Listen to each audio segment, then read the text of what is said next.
Hello students, चलो आज देखा जाक स्केलार और ভেক্টর রাশির জাদু। देखो দৈর্ঘ্য একটা স্কেলার রাশি,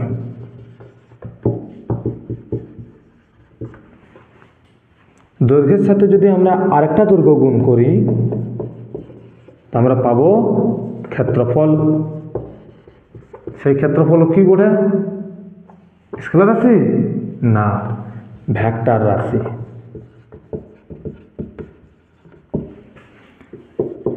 এই দৈর্ঘ্যের সাথে আরেকটা দৈর্ঘ্য যদি গুণ করি তাহলে পাবো আমরা আয়তন। এই আয়তন হচ্ছে একটা স্কেলার রাশি। তবে এখানে প্রশ্ন আছে যে দৈর্ঘ্য একটা স্কেলার রাশি, ক্ষেত্র আয়তন একটা স্কেলার রাশি, তো মাঝখানে শুধু ক্ষেত্রফল ভেক্টর রাশি কেন? এমন কি করে হলো? চলো এই প্রশ্নের উত্তর আজ আমরা খোঁজ করা যাক। দেখো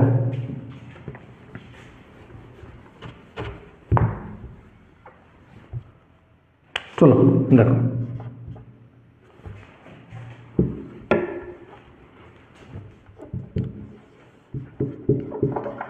দৈর্ঘ্য দৈর্ঘ্য মনে করো আমার কাছে এই পেন্সিলটি আছে, তো এটা কী করবো? যেমন যদি আমরা এর দৈর্ঘ্য পরিমাপ করি তো কীভাবে করবো? একটা স্কেল নেব, এর দৈর্ঘ্য পরিমাপ করব। এর জন্য কি আমার কোনো দিকের প্রয়োজন লাগে না, সেই জন্য দৈর্ঘ্য একটা কী রাশি? স্কেলার রাশি। এবার দেখো দৈর্ঘ্যের সাথে যদি আরেকটা দৈর্ঘ্য গুণ করি তা আমরা পাবো ক্ষেত্রফল। এবারে আমরা দেখলে এখানে একটু আগে প্রশ্নটা দেখলে যে ক্ষেত্রফল একটা ভেক্টর রাশি। কীভাবে? দেখো মনে করো আমাদের কাছে একটা আয়তক্ষেত্র আছে, আয়তক্ষেত্রে এটা দৈর্ঘ্য, এটা প্রস্থ, প্রস্থ মানেই দৈর্ঘ্য। এবারে মনে করে এক ব্যক্তি এখান থেকে যাত্রা শুরু করে হাঁটছে রাস্তা বরাবর, তো এই বরাবর গেল, ফের এই বরাবর, ফের এই বরাবর, ফের এই বরাবর চলে গেল। তো এই প্রথমে তার মুখ অভিমুখ ছিল এইদিকে, তারপরে এই মন, তারপরে এইদিকে, তারপরে এইদিকে। তো এই যে এরিয়া বা এই যে ক্ষেত্রফল, এই জায়গাটার ক্ষেত্রফলের মান কত হবে? মনে করো দৈর্ঘ্য হচ্ছে 3 মিটার, প্রস্থ হচ্ছে 2 মিটার, তো ক্ষেত্রফল কত হবে? 3 দুগুণে 6 মিটার স্কোয়ার। এবারে প্রশ্ন হচ্ছে এই ক্ষেত্রফলের দিক কোন দিকে হবে? তো দেখো এই যে ক্ষেত্রফল যে দিকে গেল, ক্ষেত্রফল সব ক্ষেত্রফলের যে দিক, এই যে নির্দিষ্ট একটা এইদিকে গেল, এইদিকে, এইদিকে, এইদিকে, তো এর যে টোটাল ক্ষেত্রফলের যে দিক হয় সেটা সবসময় এই তলের পারপেন্ডিকুলার হয়, অর্থাৎ এই তলটা সবসময় তলের উপর লম্ব হবে। যেমন কি হবে? দেখো ক্ষেত্রফলের দিক নির্দেশ করব যে আমরা প্রথমে দেখব যে কোন দিকে তীরটা ঘুরছে, ক্লকওয়াইজ কি অ্যান্টি ক্লকওয়াইজ, ঘড়ির কাঁটার দিকে কি ঘড়ির কাঁটার বিপরীত দিকে। তো দেখো এটা আছে ঘড়ির কাঁটার বিপরীত দিকে, তো যেদিকে ব্যক্তিটি চললো সেদিকে আমরা কি করব? এই হাতের এই আঙুলগুলোকে সেভাবে ঘোরাবো। তো যেভাবে এই বুড়ো আঙুলটি যেদিকে যাবে সেটাই তার ক্ষেত্রফলের দিক নির্দেশ করবে। তো এইভাবে এই তলটার পারপেন্ডিকুলার এইভাবে কি হবে? ক্ষেত্রফলের দিক। আশা করি বুঝতে পেরেছ। এবার মনে করো যদি ওই ব্যক্তিটা যদি এই দিকে ঘুরত তাহলে তার দিক কেমন হতো? তলের বড়টার বা ওই তলটার ওই ভিতর দিকে। এইভাবে ক্ষেত্রফলের কি করা হয়? তাই এইভাবে ক্ষেত্রফলের দিক নির্দেশ করা হয়। এইভাবে থেকে বোঝা গেল ক্ষেত্রফলের একটা নির্দিষ্ট কি আছে? দিক আছে, মানও আছে, সাথে একটা দিকও আছে। চলো আর একটা এক্সাম্পলের সাথে এটা ভালো করে বোঝা যাক। যেমন মনে করো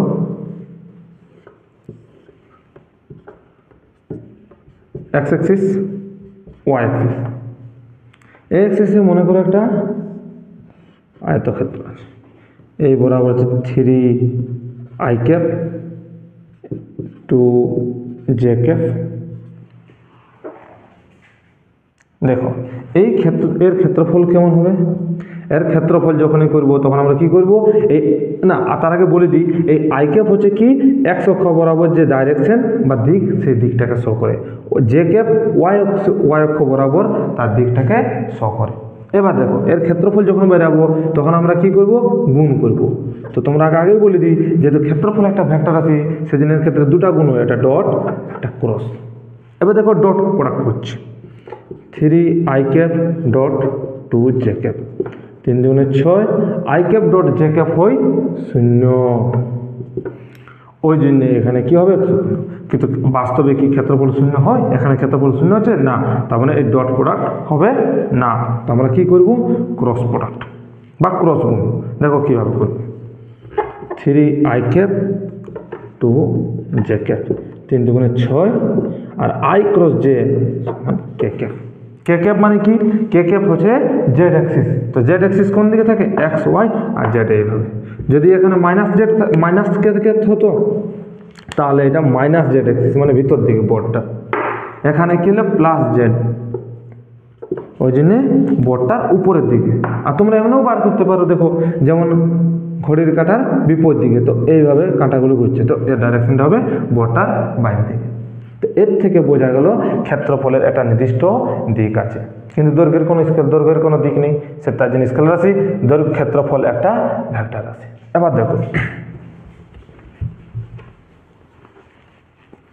এবার দেখো দৈর্ঘ্য ইন্টু দৈর্ঘ্য সমান কি হয়, আয়তন। এবার দেখো দৈর্ঘ্য ইন্টু দৈর্ঘ্য সমান কি আছে, আয়তন। তো এটা একটা স্কেলার রাশি, এটা একটা স্কেলার রাশি, এটা আছে, তিনটা গুণ করলে কি পাবো, দেখো মনে করো আমাদের পাশে এই বাস্কটা আছে, এই বাস্কের মনে করো 6টা তল।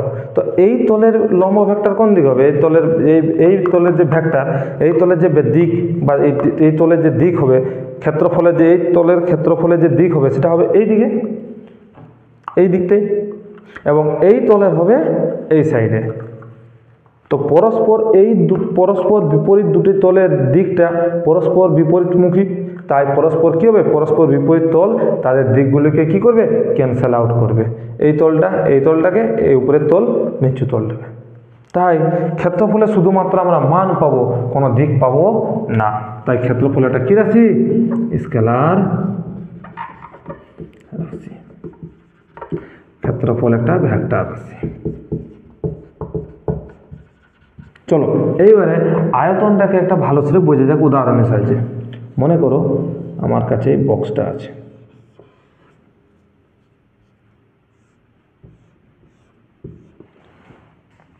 এর দৈর্ঘ্য আছে, প্রস্থ আছে, উচ্চতা আছে, তার জন্য এর দৈর্ঘ্য, প্রস্থ, উচ্চতা। ঠিক আছে, দেখো মনে করো যে এর দৈর্ঘ্য হচ্ছে 2i ক্যাপ, এক্স অ্যাক্সিস বরাবর।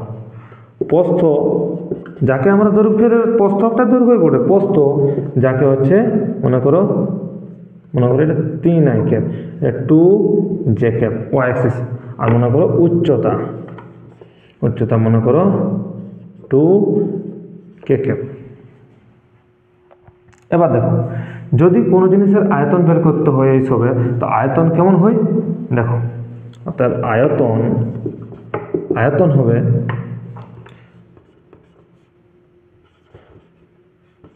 Three I cap dot 2j cap cross 2k cap. Actually আয়তনের এই যেটার ডাইরেকশন যেখানে থাকে, তার i, j, k ভেক্টর যদি থাকে ইউনিট ভেক্টর, তাহলে তার আয়তন হয় i dot j cross k। তো এবার তোমরা দেখো, বা এমন আয়তন আমরা বার করি এই ফর্মুলাটা, a dot b cross c, এই ফর্মুলাটা আমরা কি বার করি, আয়তন। তো সেম এই ফর্মুলাটা দ্বারা আমরা এক্স অ্যাক্সিস বরাবর আই ক্যাপ, ওয়াই অ্যাক্সিস বরাবর জে ক্যাপ আর কে ক্যাপ মান নিতে।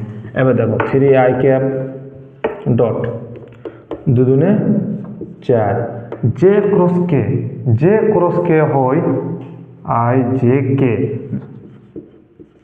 i cap. এবার দেখো 3 4 12 i ডট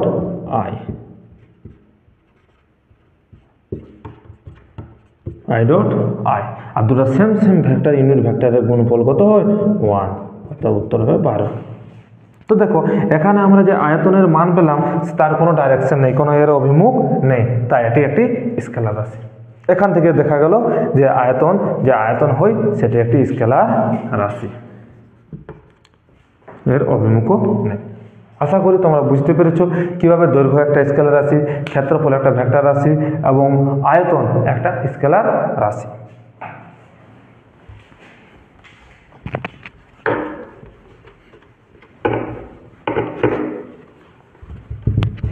চলো এবার আমরা দেখব দ্বিতীয় জাদু। চলো এই জাদুটি দেখা যাক। তড়িৎ প্রবাহ মাত্রা আই কিভাবে হয়?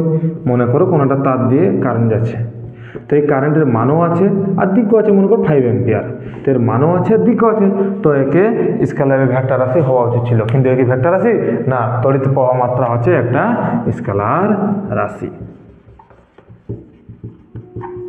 এবার প্রশ্ন যে এমন কেন? চলো উদাহরণ সাহায্যে একে বুঝে নিয়ে যাক।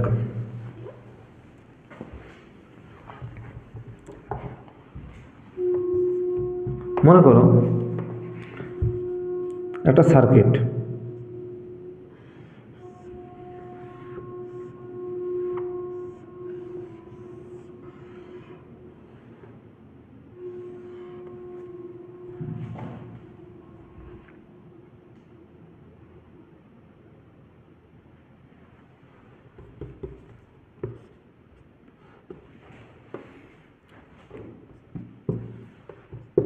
দেখো এই সার্কিটের একটা ব্যাটারি আছে, এখানে একটা ব্যাটারি আছে, মনে করো U1 E2।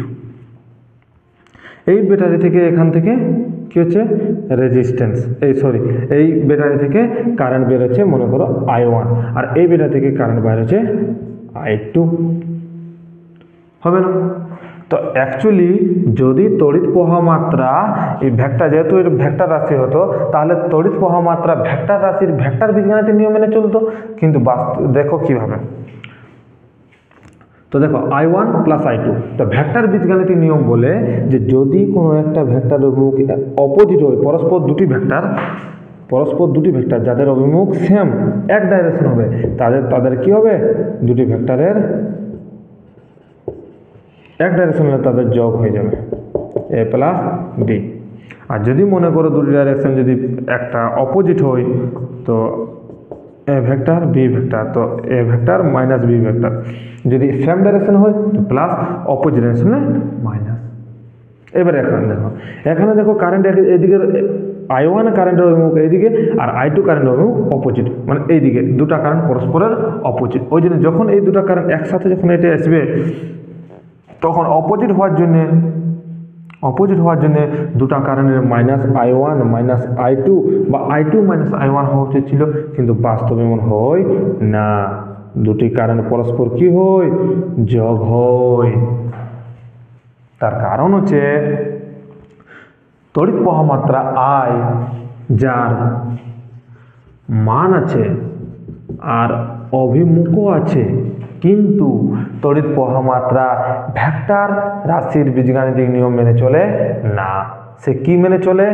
স্কেলার রাশির বীজগাণিতিক নিয়ম, স্কেলার বীজগাণিতিক নিয়ম, যে দুদিকে দুটো ভেক্টর গেল একসাথে, তাহলে দুটো যোগ হয়ে যাবে, নর্মাল নিয়ম। সেই জন্যে তড়িৎ প্রবাহ মাত্রাকে আমরা ভেক্টর রাশি না বলে স্কেলার রাশি বলি। ক্লিয়ার? আশা করি তোমরা বুঝতে পেরেছো। এবার আমাদের নেক্সট আলোচনার বিষয় হচ্ছে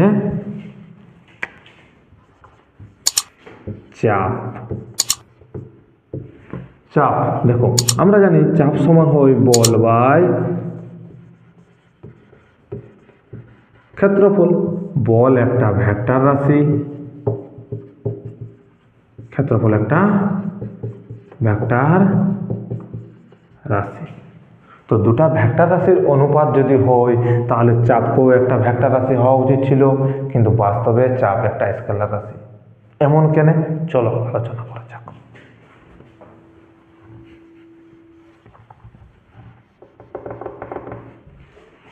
মনে করো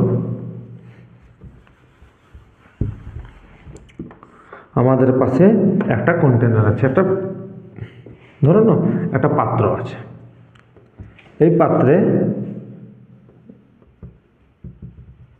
জল ভর্তি আছে, আর উপরে একটা পিস্টন দ্বারা এই পাত্রটাকে আবদ্ধ করে রাখা হয়েছে।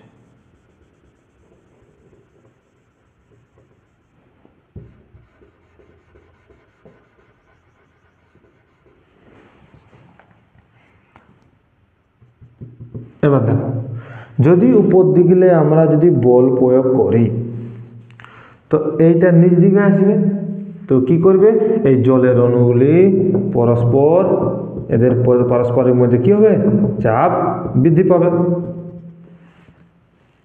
এবার দেখো, মনে করি যদি আমরা সিম্পল এইখানে মাঝখানে একটা অণুকে গ্যাসের অণু এই জলের অণুকে তুলে ধরি, তো দেখো যেমনি দিকে আমরা ফোর্স দিব বা চাপ বল প্রয়োগ করব, সেমনি জলের অণুগুলি কি হবে, চাপ সৃষ্টি করবে। তো এই যে চাপ, বিজ্ঞানী পাস্কাল বলছিলেন এই চাপটা চতুর্দিকে সমভাবে কাজ করে, চতুর্দিকে সমানভাবে কাজ করে, চতুর্দিকে। অর্থাৎ এর নির্দিষ্ট কোনো একটা ফিক্সড দিক, নির্দিষ্ট কোনো দিক নেই। এখান থেকে কি বোঝা গেল, বল ভেক্টর রাশি, ক্ষেত্রফল ভেক্টর রাশি হওয়া সত্ত্বেও চাপ কিন্তু একটা স্কেলার রাশি, কারণ এই চাপের ডাইরেকশন চতুর্দিকে সমভাবে ক্রিয়া করে, বিজ্ঞানী পাস্কাল বলছিলেন। সেই জন্য এর কোনো একটা নির্দিষ্ট দিক নেই, তাই এটি স্কেলার রাশি। এটিকে আবার আরেকভাবে একে ব্যাখ্যা করা যায়। দেখো, যেমন মনে করো এইদিকে আমরা বল প্রয়োগ করছি, তো আমরা এইদিকে কোটা ফুটো করে দিয়েছি, তো যেমনি আমরা জলের চাপ দিব সেমনি জলের চাপে এইদিকে জলটা বের হবে। যদি মনে করো এইদিকেও ফুটা করে দিই, তো জলটা কি হবে, এদিকেও সমান বেগে বার হবে, হবে কি না? এবার তোমরা দেখো, আমরা বল প্রয়োগ করছি এই বরাবর, তো তার সরণ বা জলের অণুগুলির গতিবেগও বের হওয়ার নীতি এইদিকে হওয়ার ছিল, শুধু এক ডাইরেকশনে, যেদিকে বলের ডাইরেকশনে জলের অণুগুলি বের হওয়া উচিত ছিল, কিন্তু বাস্তবে গ্যাসের অণুগুলি এদিকেও বের হচ্ছে, এদিকেও বের হচ্ছে, এদিকেও বের হচ্ছে, মানে জলের অণুগুলি চতুর্দিকে সমান বেগে বের হচ্ছে। এর থেকে কি বোঝা গেল, যে বল হতে পারে দুটা ভেক্টর রাশির অনুপাত, তবু এই চাপ হতে পারে দুটা ভেক্টর রাশির অনুপাত, তবু চাপ একটা স্কেলার রাশি, কারণ এর মান আছে কিন্তু এর কোনো অভিমুখ নেই, তাই চাপ একটা স্কেলার রাশি। আশা করি তোমরা এই তিনটা টপিক বুঝতে পেরেছো ভালো করে। ঠিক, রাধে রাধে।